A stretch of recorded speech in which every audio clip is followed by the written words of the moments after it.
Nama Tuhan, selamat pagi Bapak Ibu Saudara yang saya kasihi dalam Tuhan Yesus Kristus. Shalom semua. Shalom semua. Mari kita akan mulai ibadah kita pada pagi ini. Saya mengundang Ibu Bapak bisa bangkit berdiri bersama-sama. Dan pagi ini saya juga menyapa bagi Bapak Ibu yang ada di rumah yang mengikuti ibadah secara streaming. Selamat pagi dan shalom. Kita akan menaikkan pujian. Kutinggikan Engkau Tuhan.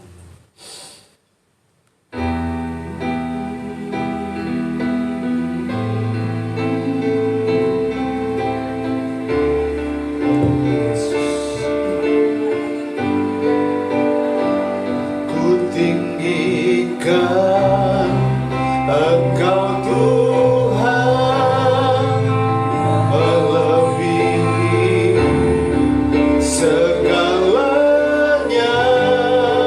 lebih dalam ku menyembah dalam roh dan kebenaran. Ku tinggikan Engkau Tuhan, melebihi segalanya, lebih dalam ku menyembah dalam roh dan kebenaran. Ku tinggikan Engkau Tuhan, melebihi segalanya, lebih dalam ku menyembah dalam roh dan kebenaran. Ku tinggikan Engkau Tuhan, melebihi segalanya, lebih dalam ku menyembah dalam roh dan kebenaran selamanya.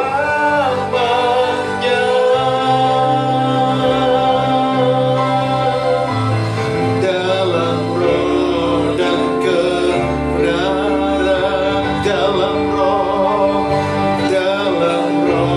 dan kebenaran, dalam roh dan kebenaran selamanya.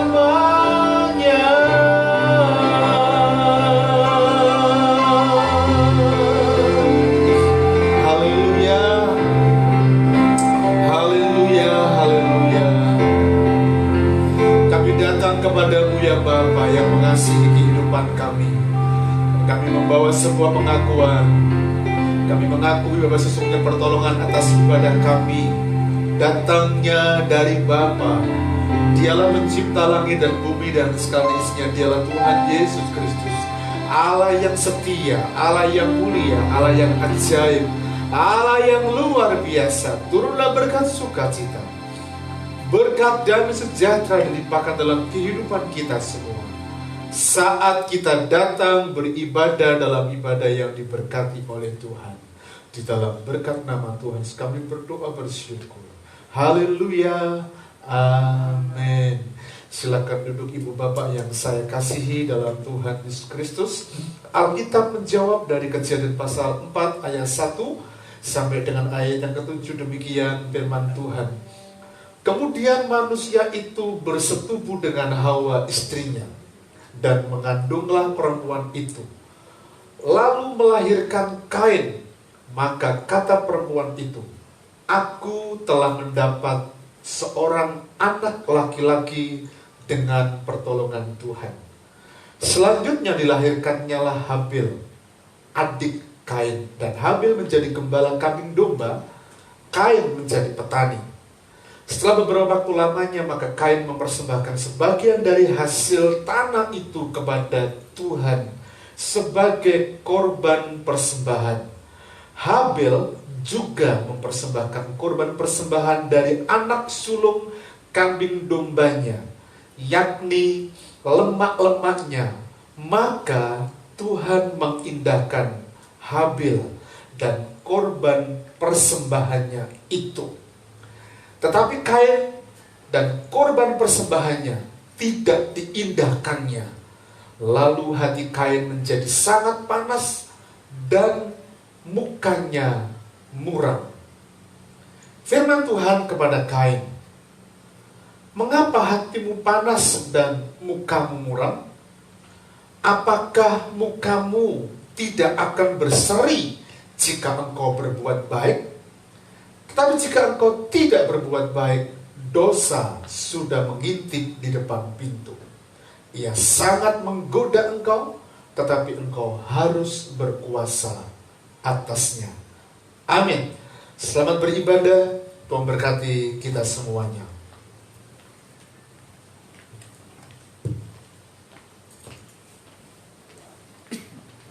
Shalom Bapak Ibu yang terkasih di dalam Tuhan. Shalom. Baik yang ada di ruangan ini maupun yang ada di rumah yang masih mengikuti ibadah secara online.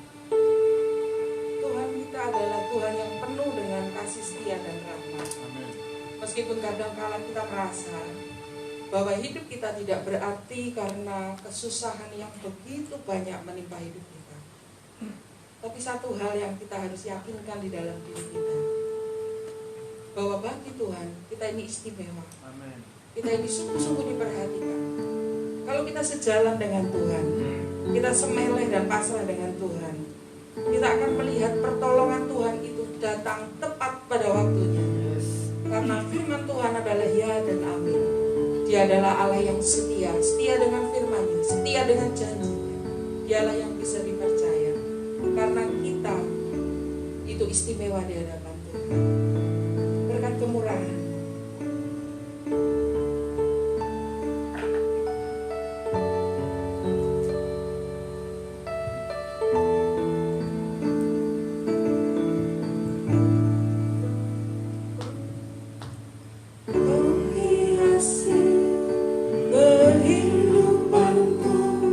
dengan murahan-Mu.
kasih Tuhan. Engkau Allah yang sungguh baik. Engkau mengasihi kami sedemikian rupa karena kami istimewa di hadapan-Mu. Kami hidup oleh karena kemurahan Tuhan. Meskipun kadang-kala kami diperhadapkan dengan lembah-lembah kekelaman, meskipun kami kadang-kala dihadapkan dengan keadaan yang sangat sulit sehingga kami tidak tahu bagaimana menyelesaikannya, tapi kami tahu Tuhan, Engkau Allah yang setia. Kalau kami tetap berada di dalam jalan-jalan Tuhan, kami akan melihat pertolongan Tuhan itu tepat datang pada waktunya. Kami bersyukur Tuhan, karena Kau tak pernah meninggalkan kami. Amen. Meskipun kadang-kala kami ini tidak setia kepada Engkau, tapi Engkau penuh dengan kasih setia, rahmat dan anugerah kepada kami ya Tuhan. Yes. Pagi ini kami datang kepadamu. Kami mau menaikkan ucapan syukur kami. Kami mau menaikkan puji-pujian kami ya Tuhan. Biarlah hadirat-Mu, lawatan-Mu itu dapat kami rasakan. Roh Kudus-Mu bekerja di antara kami semua, di dalam hati kami semua, baik kami yang ada di ruangan ini maupun kami yang ada di rumah masing-masing yang mengikuti ibadah secara online. Biarlah lawatan Tuhan itu tetap nyata kami rasakan, sehingga kami memperoleh kekuatan yang baru, penghiburan yang dari Tuhan, sehingga kami sanggup untuk menjalani kehidupan kami bersama dengan Engkau dengan penuh sukacita dan damai sejahtera. Terima kasih Tuhan. Kiranya Tuhan Engkau memimpin ibadah kami ini, sehingga kami semua diberkati oleh Engkau. Terima kasih Tuhan, di dalam nama Yesus kami berdoa dan bersyukur. Haleluya. Amin. Mari kita semua bangkit berdiri. Kita mau bersorak karena Tuhan kita adalah Allah yang sungguh maha besar ya. Tuhanku maha besar.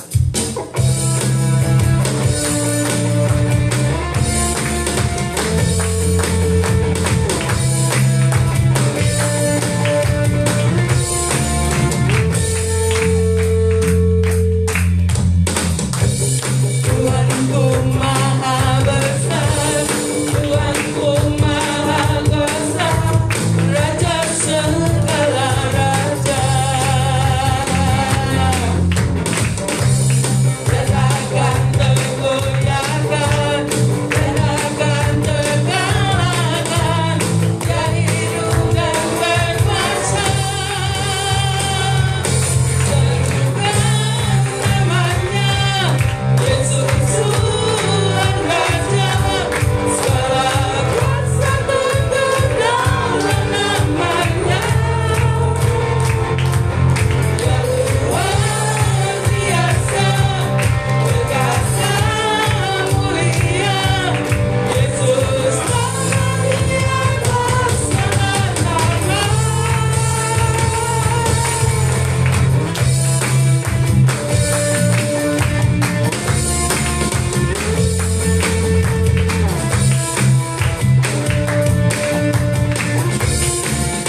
Allah sungguh maha besar ya. Puji Tuhan. Silakan duduk. Kita akan melanjutkan pujian kita. Kita akan menerima berkat firman Tuhan. Kita siapkan hati kita. Kita mau serahkan hati kita, hidup kita, supaya hidup kita bisa dipakai untuk alat bagi kemuliaan Tuhan. Kita bekerja, kita sekolah, apapun yang kita kerjakan di luar gereja, kita itu menjadi alat bagi kemuliaan Tuhan. Itu kerinduan kita semua, supaya hidup kita ini dapat menjadi surat yang terbuka untuk bisa dibaca setiap orang dalam keseharian kita, bahwa Tuhan itu adalah Tuhan yang sungguh-sungguh baik, yang kita sembah dan kita puji. Tuhan, inilah hidupku.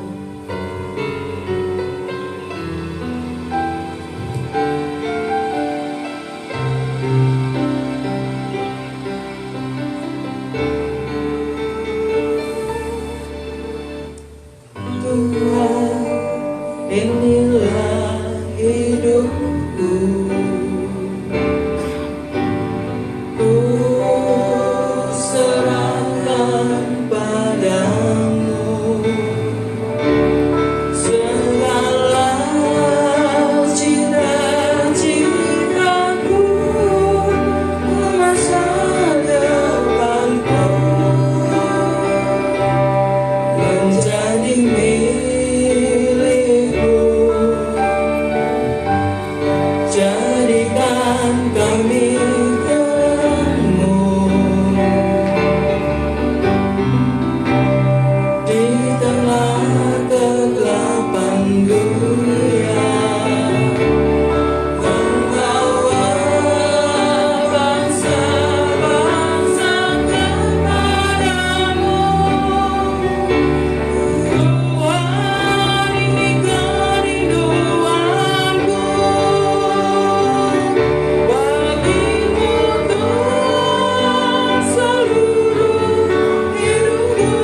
kehidupan kami.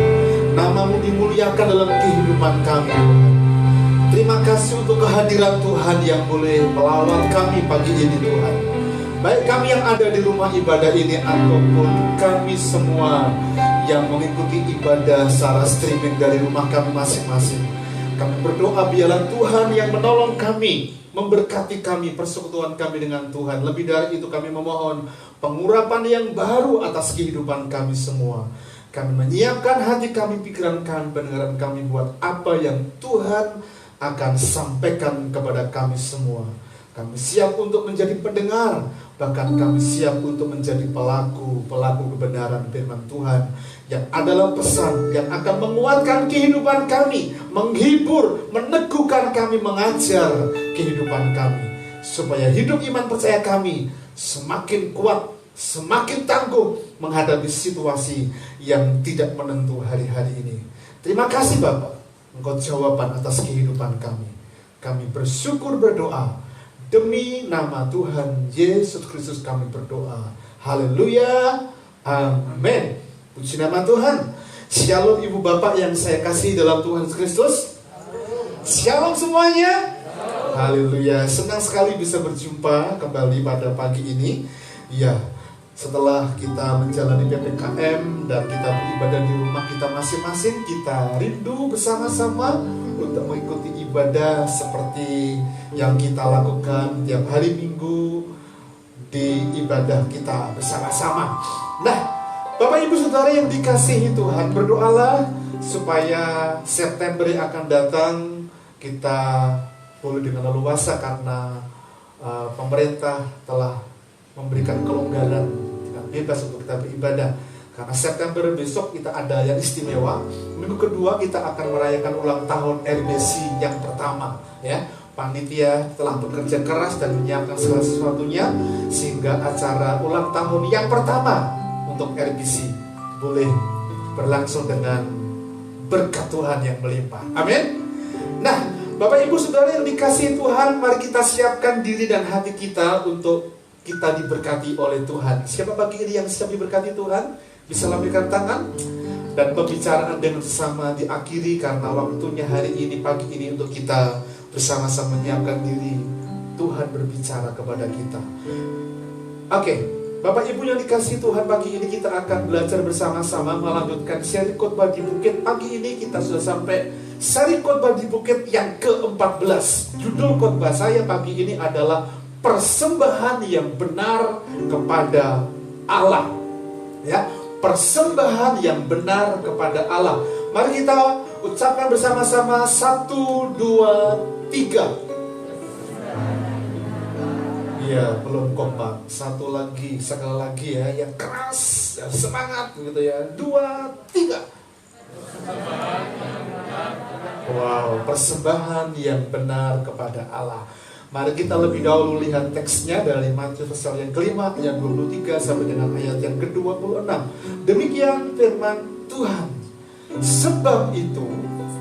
Sebab itu jika engkau mempersembahkan persembahanmu di atas mezbah dan engkau teringat akan sesuatu yang ada dalam hati saudara terhadap engkau, tinggalkanlah persembahanmu di depan mezbah itu dan pergilah, berdamai dahulu dengan saudaramu, lalu kembali untuk mempersembahkan persembahanmu itu. Segeralah berdamai dengan lawanmu selama engkau bersama-sama dengan dia di tengah jalan, supaya lawanmu itu jangan menyerahkan engkau kepada hakim, dan hakim itu menyerahkan engkau kepada pembantunya, dan engkau dilemparkannya ke dalam penjara. Aku berkata kepadamu, sesungguhnya engkau tidak akan keluar dari sana sebelum engkau membayar hutangmu sampai lunas. Puji nama Tuhan. Mari kita akan review sejenak untuk khotbah di bukit di seri yang ke-13. Di seri yang ke-13 kemarin khotbah di bukit saya mengajak untuk kita belajar bersama-sama, ya. Belajar dari ayat yang sebelumnya, ayat 21 dan ayat yang ke-22, ya. Ayat 21 dan 22 Dan saya beri judul bagaimana kita sebagai anak Tuhan perlu menaklukkan diri kita sendiri. Dalam teks tersebut, barang siapa membunuh, ya, Perjanjian Lama, tetapi Yesus berkata, ya, siapa yang marah, siapa yang mengatakan jahil, bahkan siapa yang mengatakan kafir, itu tidak layak untuk memiliki kerajaan sorga. Dan marah, jahil, mengatakan kafir kepada saudara kita, itu dimulai selalu dari diri kita. Dan itu yang perlu kita taklukkan. Saya menyampaikan 3 poin kemarin untuk kita bisa mengalahkan kepada diri sendiri, merenungkan dan mengambil dari ayat yang dari Matius yang kelima ayat 21 dan 22. Poin yang pertama, untuk kita dapat mengalahkan diri sendiri, saya mengajak untuk kita belajar punya self control. Apa itu self control? Penguasaan diri yang baik. Karena saat kita bisa menguasai diri kita, itu adalah awal pertama untuk kita taklukkan dan menang atas diri kita. Poin yang kedua yang saya sampaikan kemarin, untuk kita mengalahkan diri sendiri, kita punya self thinking, ya, atau berpikir ulang sebelum kita melakukan, berpikir, merenungkan, ya. Dan yang ketiga, poin yang ketiga, untuk kita dapat menaklukkan dan mengalahkan diri kita sendiri, kita perlu belajar untuk berbicara dengan diri kita. Kita punya self talk yang kuat. Sebelum kita berbicara, sebelum kita melakukan, kita berpikir ulang dan berbicara diri sendiri. Karena seringkali kita lebih banyak ngomong, kita bicara dengan orang lain bersama kita, tetapi lupa kita berbicara kepada diri sendiri. Dan saat kita berbicara sendiri kepada diri sendiri, sebetulnya adalah waktu di mana kita memberikan waktu dan hati kita untuk Tuhan berbicara kepada kita. Maka di sanalah kita akan dapat menaklukkan diri sendiri. Nah, pagi ini kita akan belajar tentang topik yang baru, melanjutkan dari teks Matius pasal yang kelima di ayat yang ke-23 sampai dengan ayat yang ke-26 tentang persembahan yang benar. Yang dimaksud oleh Tuhan Yesus dalam teks ayat ini, persembahan itu bukan bicara tentang sesuatu finansial yang kita berikan kepada Tuhan yang bentuknya persembahan, entah itu korban sukarela, korban syukur kita, ataupun persembahan kita. Persembahan atau memberi persembahan itu merupakan satu konteks ibadah yang memang anak Tuhan, orang percaya itu harus pahami. Seorang yang bernama John Calvin mengatakan kata persembahan itu merupakan suatu sinekdot atau gaya bahasa di mana sebagian dari seluruh kehidupan kita dan menunjukkan bagaimana sebetulnya ibadah yang kita lakukan kepada Allah itu persembahan. Makanya ayat ini mengatakan, ya, saat kita berada mempersembahkan di mezbah dan kita teringat kepada saudara kita, ada sesuatu yang dia pikirkan dan mengganjal di hati kita, kita perlu meninggalkan persembahan itu dan kita berdamai. Itu menandakan apa? Itu seluruh konteks, bukan berarti kita persembahan dalam finansial yang kita miliki, tapi seluruh konteks kehidupan kita yang harus kita berikan kepada Allah yang merupakan ibadah. Hidup kita dari pagi sampai malam, bahkan dari kecil sampai tua, bahkan sampai meninggal, hidup kita itu adalah ibadah yang perlu kita berikan kepada Allah yang menjadi pemilik kehidupan kita. Dan ayat yang kita bahas hari ini itu dimulai dari ayat 21 dan ayat yang ke-22. Karena apa? Di ayat 23, di ayat 23 itu ada sebab itu, ya, sebab itu. Karena itu mari kita lebih dahulu baca ayat ini, ya, supaya kita memahami bagaimana hidup kita sebagai orang percaya, sebagai anak Tuhan harus dipersembahkan dalam seluruh konteks, bahwa apa yang kita lakukan, apa yang kita katakan, apa yang kita kerjakan dari seluruh aspek kehidupan kita ini kita perlu berikan kepada Allah, karena itu adalah bagian dari ibadah. Nah, pertanyaannya, untuk kita memahami itu, kita harus pahami secara kontekstual dari apa yang menjadi pokok bahasa dari ayat 23 sampai dengan ayat yang ke-26. Kita mulai dari ayat ini. Kamu telah mendengar yang difirmankan nenek moyang kita, jangan membunuh. Siapa yang membunuh harus dihukum. Itu perjanjian lama. Tetapi aku berkata kepadamu, setiap orang yang marah terhadap saudaranya harus dihukum. Marah terhadap saudaranya harus dihukum. Siapa yang berkata kepada saudaranya kafir harus dihadapkan ke mahkamah agama. Dan siapa yang berkata jahil harus diserahkan ke dalam neraka yang menyala-nyala. Perhatikan kalimat kata kerja yang mengatakan marah, kafir, dan jahil. Di pembahasan sebelumnya, kalimat-kalimat ini kita keluar dari diri kita. Maka judul khotbah minggu yang lalu itu adalah mengalahkan diri sendiri. Boleh nggak marah? Boleh. Marah yang boleh seperti apa? Sampai sebelum matahari terbenam harus padam amarah. Ayat 15 dari Yakobus pasal 1. Apabila kamu menadahkan tanganmu untuk berdoa, aku akan memalingkan mukaku. Bahkan sekalipun kamu berkali-kali berdoa, aku tidak akan mendengarkannya, sebab tanganmu penuh dengan darah. Dengan demikian, semua aspek yang menyangkut emosi, semua aspek yang menyangkut orang lain, saat kita punya kehidupan yang menyenangkan Tuhan, beribadah kepadanya, itu sebetulnya menjadi perhatian kita bersama-sama. Nah, Bapak Ibu Saudara yang dikasihi Tuhan, pertanyaannya buat kehidupan kita hari ini adalah, persembahan atau ibadah yang benar, yang harus kita persembahkan kepada Allah, itu harus mencirikan beberapa hal, ya. Jadi persembahan atau ibadah yang benar, yang pertama, jangan ada dosa dalam kehidupan kita, ya. Kalau kita perhatikan poin pertama ini, jangan ada dosa. Pak ya, semua kita orang berdosa, yes. Tapi yang saya maksudkan ini adalah, dosa itu adalah penghalang sebetulnya untuk kita terima anugerah. Dosa itu harus menjadi perhatian penting dalam kehidupan, dalam rangka mempersembahkan ibadah kita, hidup kita sebagai ibadah yang benar kepada Allah.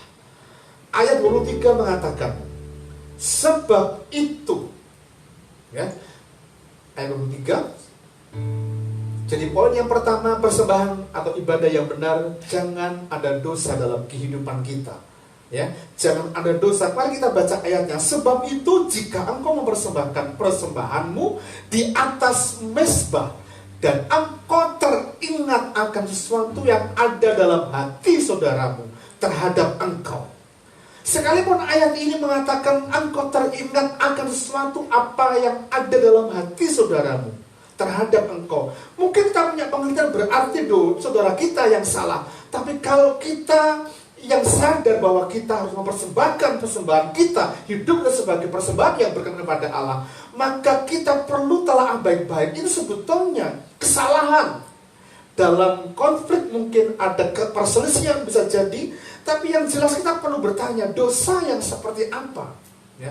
Dosa yang bagaimana yang dimaksud dalam teks ayat ini? Sebab dosa yang kita maksudkan keseluruhannya sebetulnya, kita semua orang berdosa. Tidak ada sesuatu yang layak untuk kita terima anugerah Tuhan saat kita beribadah. Karena tidak ada orang yang suci, yang kudus, yang hidupnya benar. Tidak ada. Semua telah kehilangan kemuliaan Allah karena telah melakukan dosa. Tapi bersyukurlah oleh Kristus Yesus yang telah mengampuni kita, menebus dosa kita, sehingga kita dilayakkan. Nah, mari kita perhatikan baik-baik Dosa yang seperti apa yang dimaksud dalam ayat ini? Konteksnya adalah persembahan atau ibadah. Nah, orang Yahudi itu punya kebiasaan mereka merayakan hari raya Grafirat. Ya. Hari raya Grafirat itu adalah hari raya pengampunan dosa. Ya, ketika mereka mempersembahkan atau beribadah kepada Allah supaya hidup mereka diampuni, mereka membawa persembahan kepada Allah. Mereka memahami mereka adalah orang berdosa, supaya mereka diterima oleh Allah, persembahannya dibawa, disembelih begitu. Entah itu merpati, ternak lebih mahal, kambing, domba, ataupun sapi. Selalu begitu. Tetapi persembahan itu tidak layak kalau dosa yang dimiliki itu belum dibereskan. Misalnya, kalau ada pencuri yang datang kepada Tuhan memberikan persembahan, hari raya Grafirat itu minta diampuni, dosanya akan tetap, persembahannya tidak layak kalau pencuri itu belum membereskan apa yang dicurinya kepada orang yang bersangkutan. Jadi dia perlu datang. Misalnya saya mencuri sesuatu dari milik Gary misalnya. Ger, tadi saya curi HP-mu, aku minta maaf ya. Ini baru ketika saya mempersembahkan dalam hari raya Grafirat, persembahan saya, ibadah saya diterima dan diampuni. Nah, makanya Barclay mengatakan begini, korban persembahan itu, ya, kalau tidak dibereskan dalam hari raya Grafirat itu dengan yang bersangkutan, maka ibadah persembahan itu tidak ada gunanya, tidak ada manfaatnya jika masih ada dosa. Ini penting untuk kita perhatikan. Engkau teringat akan sesuatu dalam hati saudaramu, dan ini berbicara tentang hubungan kita dengan sesama. Dan ternyata hubungan kita dengan sesama saat kita beribadah itu menjadi dasar hubungan kita dengan Allah. Maka tadi kita awali dengan kalimat yang mengatakan marah, jahil, dan kafir. Dan ini selalu dimulai dari perkataan dan pikiran kita untuk orang lain. Dan dimulai dari mana? Dari diri kita. Maka khotbah kemarin itu mengajak kepada kita untuk kita kalahkan diri sendiri, supaya kita saat kita beribadah, kita gak mengingat lagi kesalahan mereka, saudara kita yang kita pernah katakan jahil, bahkan kafir. Bahkan kita kemarin membahas, saat kita mengatakan jahil atau mengatakan kafir kepada seseorang, sebetulnya kita mengatakan hal yang sangat menjijikkan. Apa? Karena kita menganggap orang itu idiot, ya, karena kita menganggap orang itu tidak berguna saat kita mengatakan kepada mereka jahil, jadi sangat jahat. Maka itu perlu dibereskan supaya apa? Tidak ada dosa. Maka perkataan pikiran kita itu dapat kita persembahkan sebagai seluruh konteks ibadah yang menyenangkan Tuhan. Dalam bacaan kita di awal tadi, kita membaca dari kitab Kejadian pasal 4 ayat 3 sampai dengan ayat yang ke-7, ya, atau ayat 1 sampai dengan 7, kita baca ayat 3 sampai yang ayat yang ke-7. Sebuah pertanyaan, sebetulnya yang membuat persembahan Kain itu tidak diterima, itu bukan karena bentuknya karena dia petani, buah atau tanaman yang dia miliki, bukan karena itu sebetulnya. Bukan karena itu. Paling perhatikan baik-baik. Setelah beberapa waktu lamanya, maka Kain mempersembahkan sebagian dari hasil tanah itu, ya, sebagian dari hasil tanah itu cukup besar kepada Tuhan sebagai korban persembahan. Habel juga mempersembahkan korban persembahan dari anak sulung kambing dombanya, berarti cuma satu, dengan lemaknya. Maka Tuhan mengindahkan Habel dan korban persembahannya. Persembahan Kain tidak diindahkan sebetulnya bukan karena dia mempersembahkan dari hasil tanahnya, sementara Habil seperti yang dikehendaki Tuhan diindahkan karena persembahannya anak sungguh dan lemak-lemak. Bukan itu sebetulnya. Tapi ayat ini mengatakan, tetapi Kain dan korban persembahannya tidak diindahkannya, lalu Kain menjadi sangat panas dan mukanya muram. Ini yang menjadi persoalan. Sehingga Tuhan ngomong begini, mengapa hatimu panas dan mukamu muram? Apakah mukamu tidak akan berseri jika engkau berbuat baik? Perhatikan baik-baik, jika engkau tidak berbuat baik, dosa sudah mengintip di depan pintu. Ia sangat menggoda engkau, tetapi engkau harus berkuasa atasnya. Bukan karena bentuk persembahannya, bukan karena bentuk ibadahnya, ya, lahiriah semata, enggak. Tapi sebetulnya Tuhan ingin bicara, kamu kenapa kok mukamu muram? Kok enggak berseri? Sebetulnya ketika muka muram itu dosa udah mengintip dan itu menggoda engkau. Makanya persembahannya enggak diterima.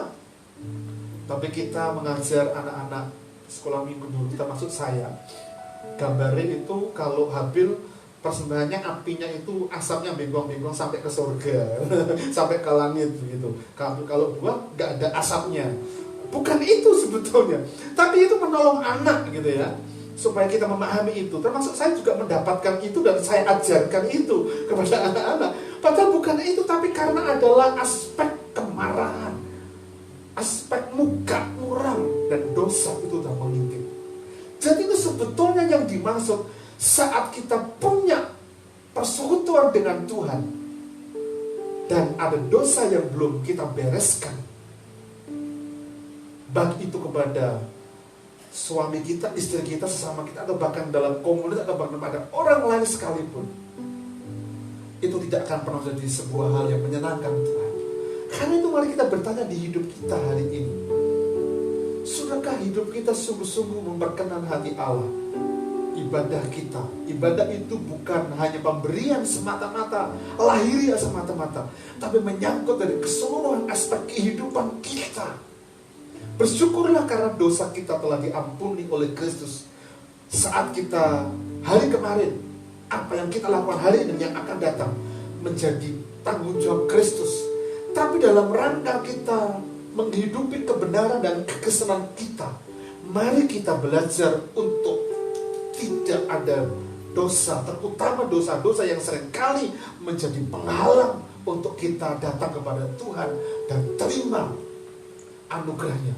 Makanya di ayat 1 di pasal yang kedua tadi, seorang laki-laki yang menadahkan tangannya harus tanpa marah, harus kudus. Itu menyangkut diri kita. Nah, Bapak Ibu Saudara yang dikasihi Tuhan, saya mengutip dari tulisan seorang yang bernama Martin Lloyd-Jones. Dia mengatakan begini, dalam pandangan Allah, ibadah itu tidak mempunyai nilai apapun jika kita mempunyai atau bahkan menyembunyikan dosa yang tidak diketahui di pikiran kita, hanya kita dengan Tuhan.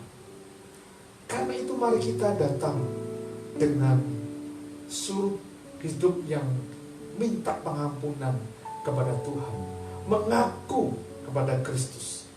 Teman-teman kita Katolik sebetulnya pengakuan dosa kepada Romo begitu ya, di tempat khusus begitu, sebetulnya itu adalah pengakuan supaya memang saat kita mengaku, maka kita betul-betul diterima dalam pengertian kita diampuni gitu.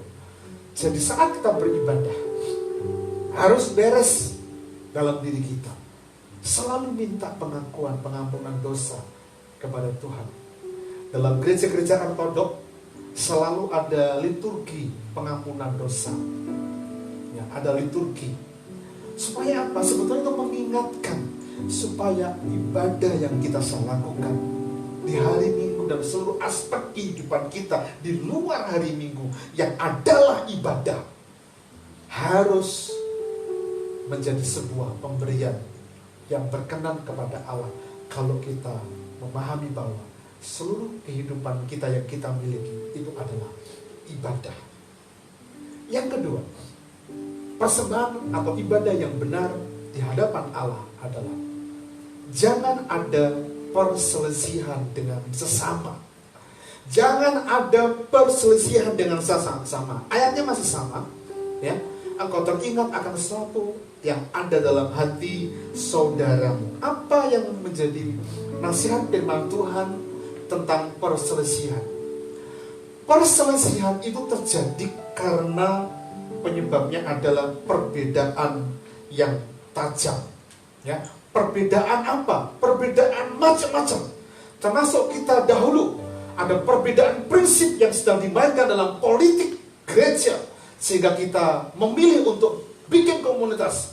Itu sebutnya perbedaan, supaya tidak ada pertengkaran, kita mengalah dan bikin komunitas baru, ya. Karena ada hal-hal yang kita ketahui bersama-sama, ada politik yang dimainkan di situ. Nah, dalam perjanjian lama, kalau ada orang yang sedang berselisih, perlu dihadirkan hakim, bahkan orang Lewi untuk menjadi penengah, ya, untuk menjadi penengah, menyelesaikan perkara dari orang yang berselisih. Itu perjanjian lama.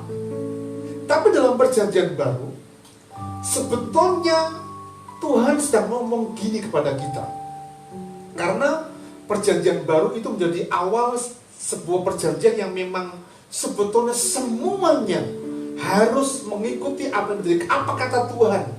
Maka selalu diajarkan, aku berkata kepadamu, kata Tuhan Yesus ketika memberikan pengajaran-pengajarannya.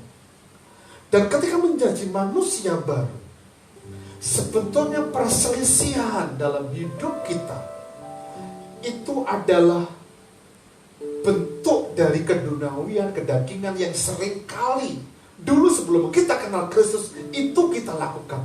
Tapi pertanyaannya, mengapa ada orang-orang dalam gereja, orang-orang kelihatannya rohani, justru ada perselisihan, ada pertengkaran di situ? Makanya kita perlu jaga baik-baik. Di RBC kita dalam kepanitiaan, tidak usahlah kita kumpulkan uang banyak-banyak, menghabiskan uang banyak-banyak. Kalau memang kenang-kenangannya uang kita ada, beli kaos cukup, nggak masalah. Tapi kalau nggak ada, ya masker nggak apa-apa gitu. Kalau nggak ada, ya nggak apa-apa, cukup gantungan kunci dari Gary gitu ya mungkin. Tapi itu bentuk pengorbanan. Nggak usah ribut-ribut, rapat juga nggak usah lama-lama, nggak usah ada bersih tegang, lahir dan sebagainya. Mau nasi kuningnya siapapun, nggak usah. Tapi yang penting adalah murah, enak. Yang murah, yang enak itu Pak Iya yang repot gitu ya. Nah tapi yang jelas itu nggak usah ada, supaya nggak ada pertengkaran di antara kita. Karena kalau sudah pertengkaran dan kalau sudah dibereskan, itu akan mempengaruhi ibadah kita dengan Tuhan. Itu akan mempengaruhi pemberian kita kepada Tuhan. Martin Lloyd-Jones, atau kita perhatikan, saya mengutip di situ, tidak ada nilainya atau kegunaan dalam berdoa kepada Allah jika engkau tahu dalam hatimu sendiri bahwa engkau tidak benar atau tidak beres dengan saudaramu. Dengan kata lain, kita perlu bereskan ketika ada perselisihan. Ya, seringkali kita orang tua dibuat jengkel, dibuat berselisih dengan anak-anak kita. Ya, anak-anak kita itu kalau malam minggu itu bebas gitu, ya, mulai sampai pagi gitu, mulai sampai malam dolan, ya. Sekarang sih bolanya cepat pulang, ya, tidak selalu sampai jam 10, biasanya sampai pagi sampai malam. Kita orang tua ketir-ketir dan paginya itu yang buat kita jengkel. Gitu. Ayo bangun, sik apa, bangun, sik toh. Nah, akibatnya apa? Ada perselisihan di situ. Belum lagi yang lainnya dan sebagainya. Apalagi kalau rumahnya jauh. Wow. Rumahnya jauh itu seringkali memungkinkan untuk kita bersetegang. Nah, hal-hal itu yang seringkali kita sadari atau tidak membuat hati kita jalan itu perlu kita bereskan. Ya. Martin Lloyd-Jones lebih dalam untuk kita memahami itu. Dia mengatakan begini. Jika engkau ada dalam keadaan permusuhan yang disadari terhadap orang lain, dan jika engkau tidak mau berbicara seorang yang lain, jadi kalau bahasa sekarang itu, tidak berbicara dengan orang lain itu, apa sih, distract, jutaan gitu, kayak anak cilik weh. Atau jika mempunyai atau menyembunyikan pikiran-pikiran yang tidak baik ini, dan hal itu merupakan suatu halangan, pikiran negatif gitu ya, merupakan suatu halangan dan rintangan terhadap orang lain, firman Allah meyakinkan bahwa tidak ada nilainya usaha untuk kita beribadah dan berbakti, termasuk pelayanan kita. Jadi kalau saya berpikir negatif dengan orang lain, khotbah saya tidak akan ada gunanya, ibadah saya nggak akan ada gunanya, pelayanan saya nggak ada gunanya. Itu di pikiran. Makanya Yesus itu dia betul-betul mengajar, bukan secara lahiriah saja yang seringkali ditaati oleh ahli Taurat dan orang Farisi, tapi mengabaikan apa yang menjadi hal-hal rohani dalam kehidupannya. Bapak Ibu Saudara yang dikasihi Tuhan, mari kita bereskan kalau ada perselisihan di antara kita. Suami istri harus beres sebelum ibadah hari Minggu. Tidak ada pertengkaran, apalagi di tengah tetangga. Ya. Yang kedua, ibadah apakah menjadi benar, persembahan kita dikatakan benar, bukan saja tidak ada dosa dalam kehidupan kita, bukan saja kita perlu bereskan, tapi kita juga perlu jangan ada ganjelan dalam hati kita. Ya, jangan ada ganjelan. Apa yang dimaksud ganjelan? Itu bahasa kiasan ya. Tinggalkanlah persembahanmu di depan mezbah itu dan pergilah berdamai dahulu dengan saudaramu, lalu kembali untuk mempersembahkan persembahanmu itu. Apa yang dimaksud ganjelan di situ? Yang dimaksud dengan ganjelan itu berbicara tentang berhubungan dengan sama. Entah itu kebencian, kemarahan, bahkan mengatakan yang tidak senonoh kepada saudara kita, kafir ataupun jahil, itu tidak akan pernah menjadi berguna ibadah kita. Jadi bersyukurlah kalau kita komunitas minoritas dikatakan kafir oleh kelompok-kelompok tertentu. Karena sebetulnya mereka walaupun melakukan ibadah, tapi mereka kalau mengatakan kafir kepada saudaranya, sebetulnya ibadah mereka nggak akan pernah ada gunanya. Dan kebencian, kemarahan itu juga tidak boleh ada, karena seringkali itu menjadi sebuah ganjalan dalam hati kita. Di bulan-bulan pertama, jujur, ketika RBC terbentuk, sebetulnya saya sih enjoy, nggak ada masalah. Tapi sebetulnya kalau mengingat cara mereka, apalagi melihat wajahnya, begitu, mengingat ada kemarahan, ada emosi gitu ya. Saya ngomong dengan beberapa orang, saya bisa katakan kepada orang itu bahwa apa yang dilakukan mereka itu adalah salah. Dan perlu diketahui, sudah 2 kali saya mengundang pendeta di sana, tidak disetujui oleh majelisnya. Saya marah di sini. Ya. Tapi itu bentuk, mungkin mereka menganggap kita salah. Dan yang paling mencengangkan adalah yang kedua, mereka mengatakan, awal-awal itu mengatakan, ya, teman-teman baik itu ngomong begini, kan Pak Yeri itu ada kesalahan yang belum dibereskan di sana. Kesalahan apa? Saya aja nggak pernah hutang, malah uang saya dikemplang. Jadi nggak pernah ada. Tapi itu dibuat-buat supaya apa? Supaya ya itulah. Tapi kita perlu lupakan. Dan hari ini jujur kami berdua sudah tidak pernah ada lagi ganjelan tentang itu. Makanya diulang tahun pertama nanti RBC, minggu depan, minggu pertama, saya akan kembali mengulang untuk kita tetap fokus dalam panggilan kita tentang Rehoboth. Karena Rehoboth tempat kita aman, tidak ada perselisihan, kita nyaman di situ, dan berkatnya berbuah-buah.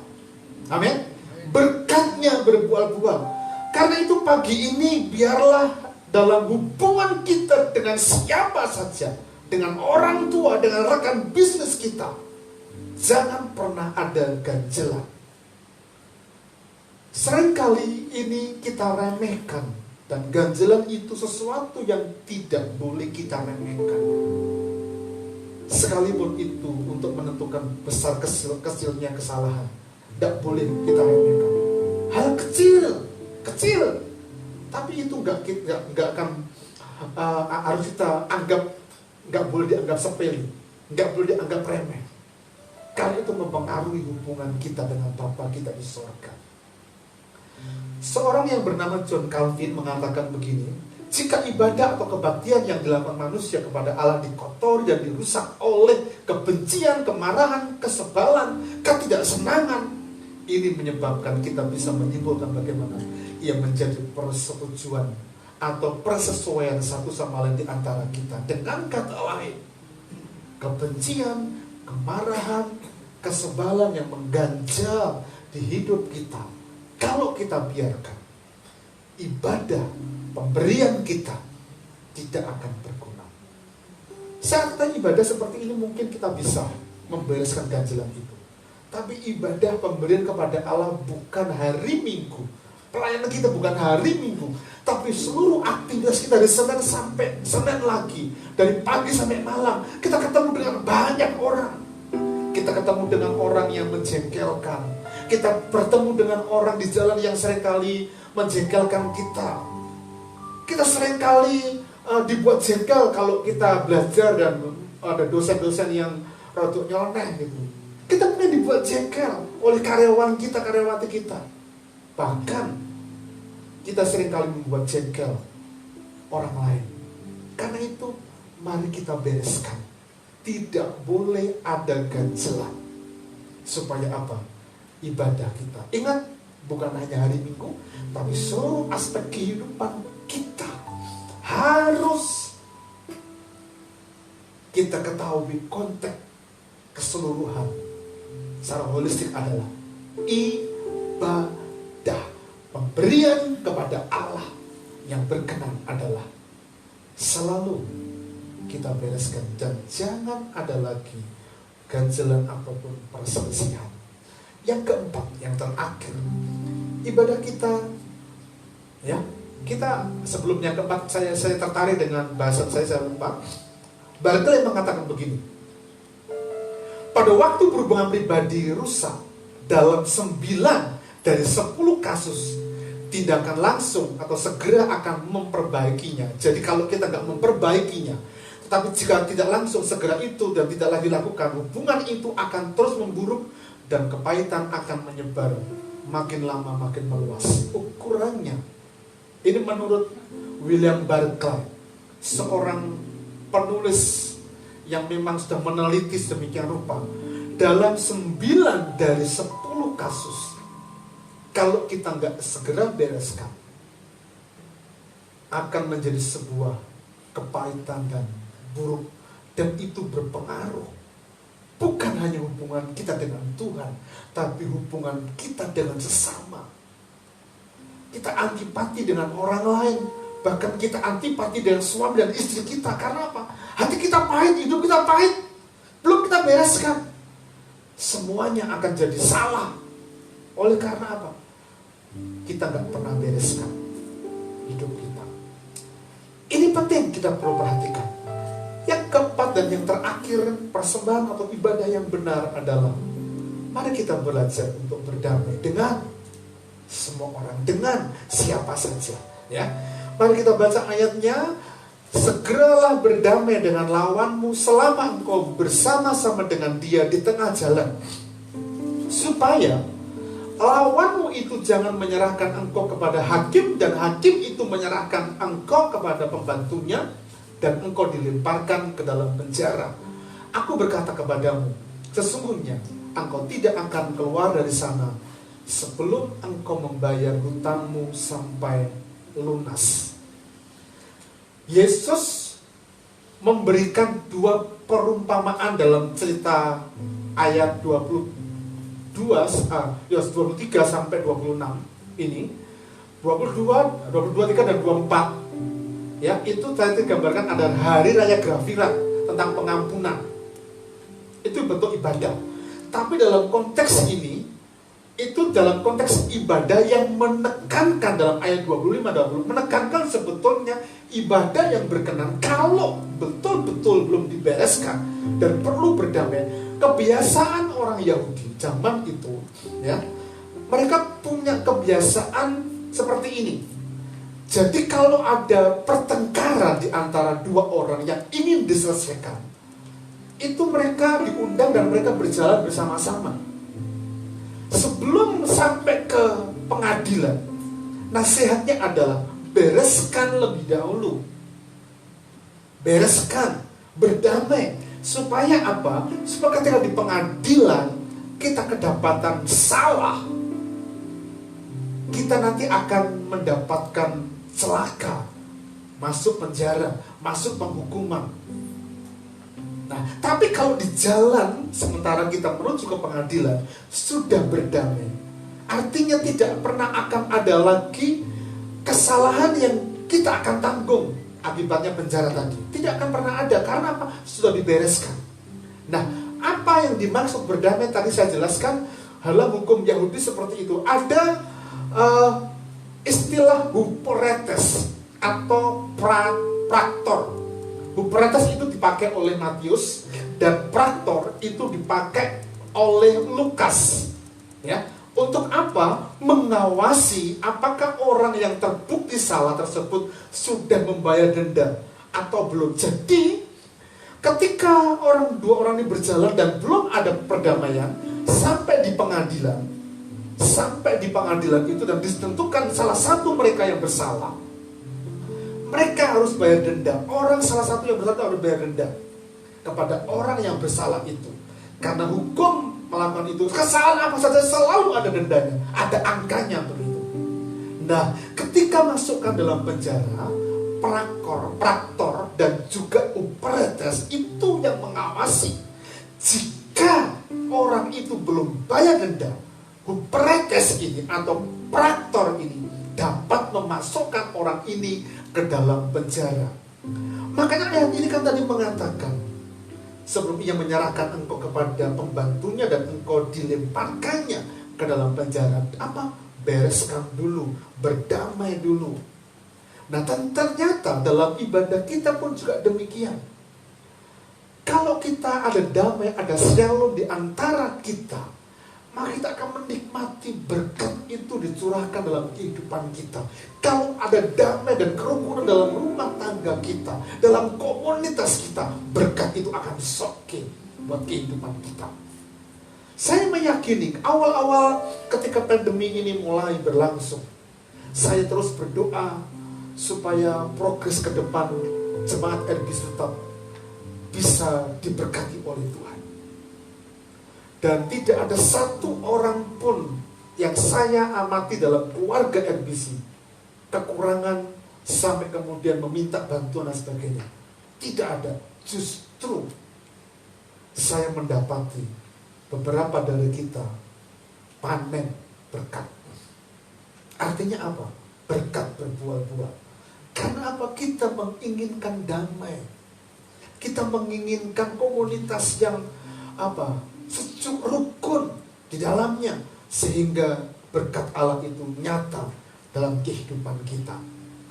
Kembali Barclay mengatakan, tak seorang pun yang dapat memilih hubungan yang benar kecuali kalau hubungan dengan sesama juga benar. Artinya apa? Ibadah yang kita lakukan tidak akan pernah menjadi berguna, bermanfaat bagi kehidupan kita kalau kita belum beres hubungan dengan sesama kita. Suami kita, istri kita, anak kita, tetangga kita, teman kita, karyawan kita, teman bisnis kita.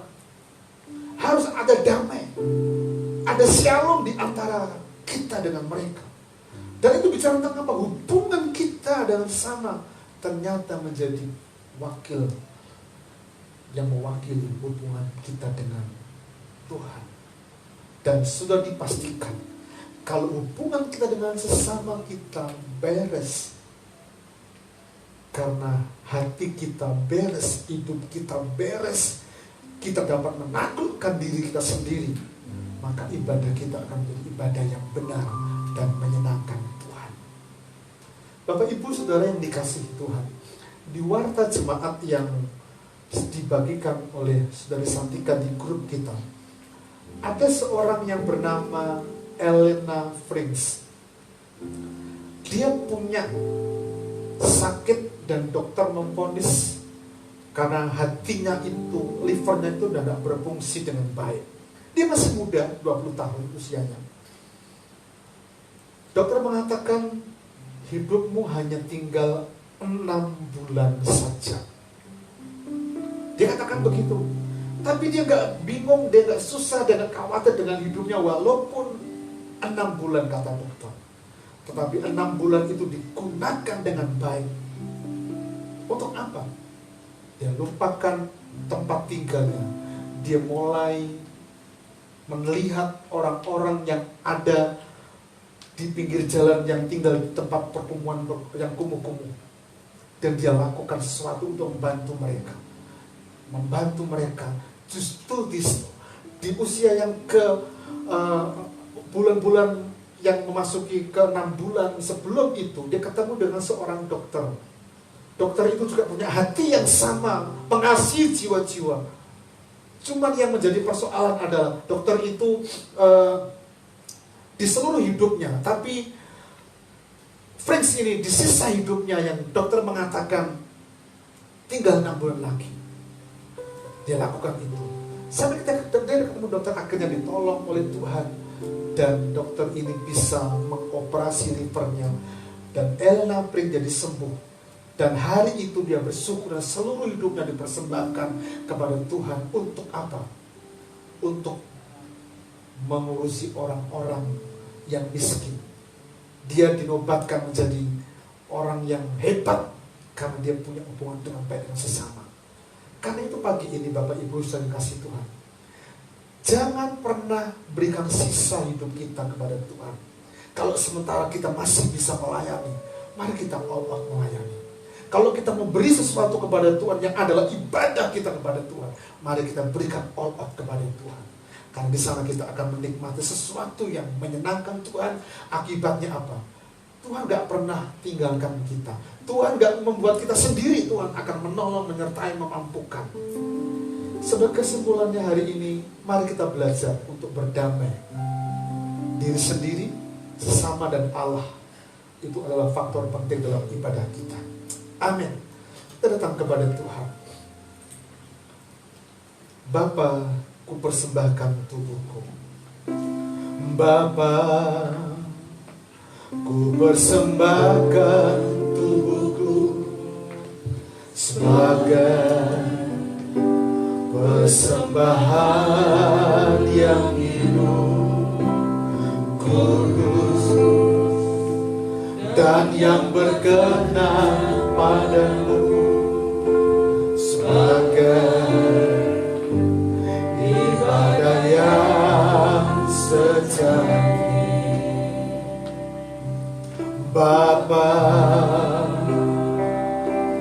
ku persembahkan tubuhku sebagai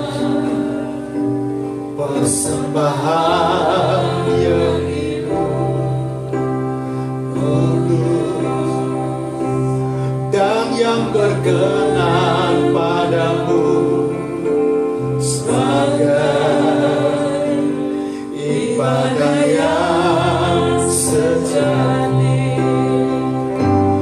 Ku sembahkan Tuhan, ku sembahkan Tuhan, ku serahkan hidup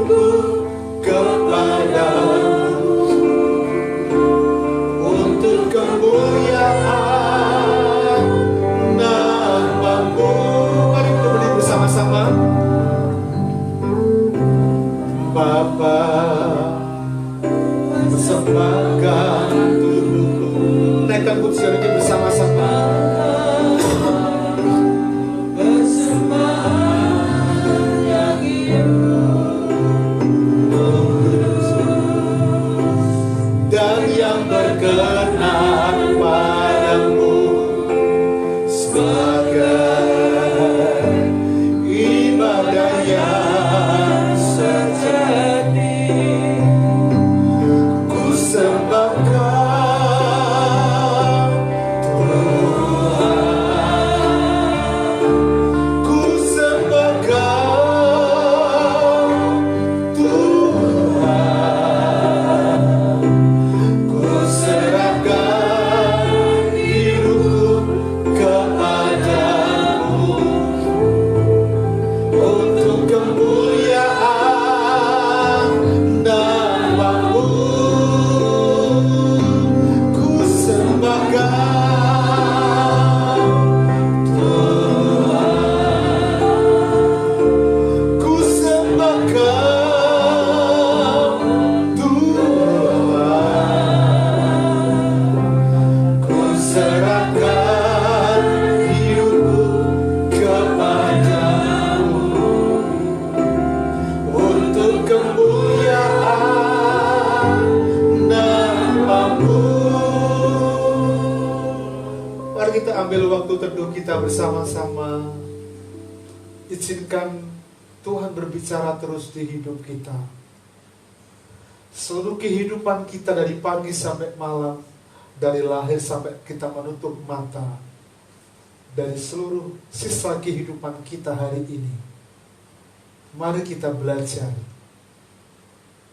untuk menempatkan seluruh kehidupan kita sebagai ibadah yang perlu kita persembahkan kepada Tuhan. Persembahan yang benar jika tidak ada dosa. Persembahan yang benar jika tidak ada perselisihan. Tidak ada ganjelan, tetapi ada kesukaan berdamai, hidup rukun. Maka ibadah kita akan menyenangkan Tuhan.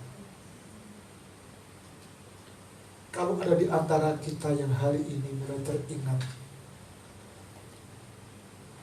akan ada hal-hal yang lalu yang pernah kita buat, mungkin ada ganjelan, mungkin ada perselisihan, bahkan sulit sekali untuk kita berdamai dengan diri kita, sulit sekali untuk berdamai dengan orang lain karena kita gak pernah berdamai dengan diri kita sendiri. Lupakan kemarahan, lupakan kebencian, lupakan kesebalan dan ketidaksenangan dengan orang-orang yang pernah membuat kita jengkel. Karena kita akan terima berkat itu hari ini. Bapak, biarlah seluruh hidup kami adalah aspek pemberian yang adalah ibadah untuk Engkau Tuhan.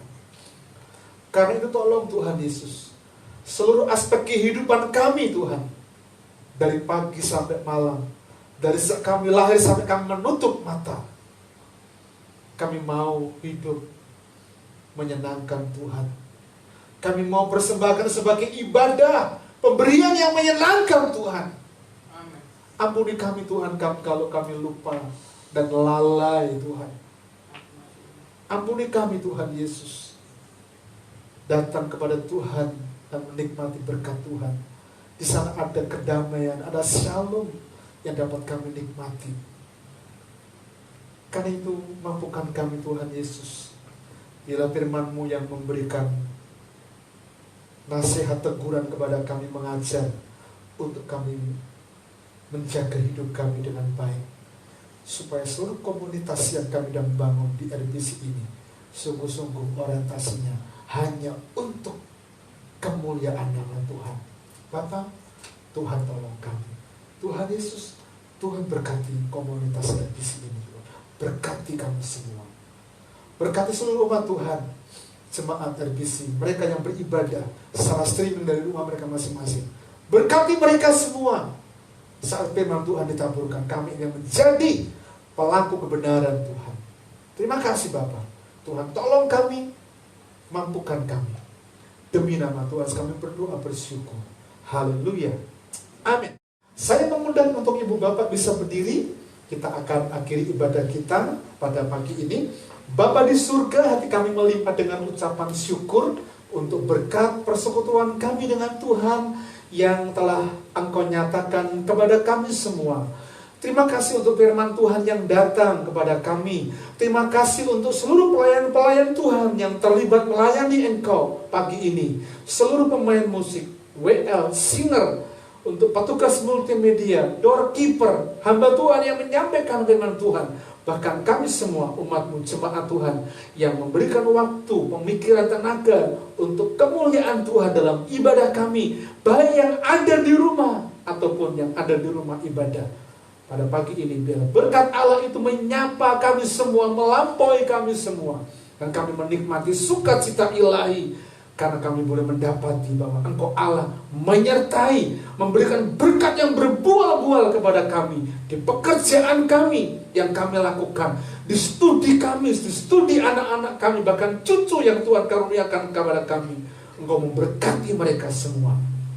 Berkati rumah tangga dan seluruh umat Tuhan, jemaat RBC Tuhan yang ada dalam pergumulan secara khusus berkenaan dengan kesehatan, ekonomi rumah tangga. Mari Engkau datang berkati mereka. Jangan biarkan pergumulan itu berlangsung terus, tapi biarlah mereka boleh mengalami kelegaan seperti harapan kami ketika kami berada di Rehoboth. Kami memperoleh kelegaan Tuhan.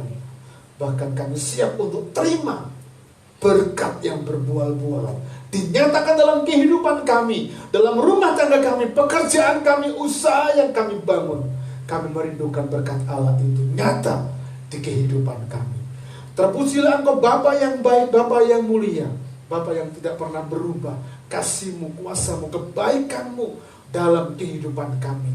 Terima kasih Bapa, terima kasih. Berkati ulang tahun kami Tuhan, tanggal 12 September yang akan datang. Hamba Tuhan yang menyampaikan firman Tuhan, demikian Kau memberkati seluruh rangkaian acara, panitia yang menyiapkan. Bila berkat Allah itu nyata dalam acara ini Tuhan. Bahkan kami berdoa Tuhan untuk tanah yang kami sedang nantikan untuk proses balik namanya.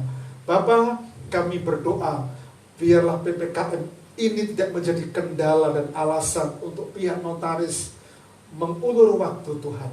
Kami berdoa biar tangan Tuhan yang ajaib menolong, memberkati baik pihak BPN ataupun pihak notaris yang kami tunjuk untuk mengurusi semuanya.